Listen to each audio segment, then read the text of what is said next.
թույլատրելի է այս տարածաշրջանում հատկապես։ Սորոսական այդ գրասենյակների հետ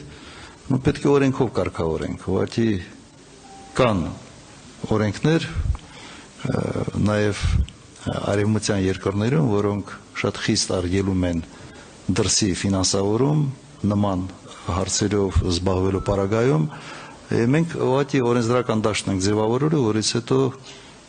կամ խիստ սահմանափակումներ, կամ ուղղակի արգելք է դրվելու նման կազմակերպության գործունեության առջև։ Ուրեմն երկու մոդել կա, մեկը արգելում ես, մյուսը անվանում ես, իրենք պետք է ընդունեն, որ գործակալ են օտարերկրյա, եւ եթե որպես օտարերկրյա գործակալ այսպես այդ աֆիշայով պատրաստ են հանդես գալ, նաև վերահսկողության տակ կհայտնվեն։ Սա է մոդելը այլ երկրներում, որ այսօր կիրառվում է։ Նոր բան հորինելը պետք է չի։ Ինչ վերաբերում է հողերին,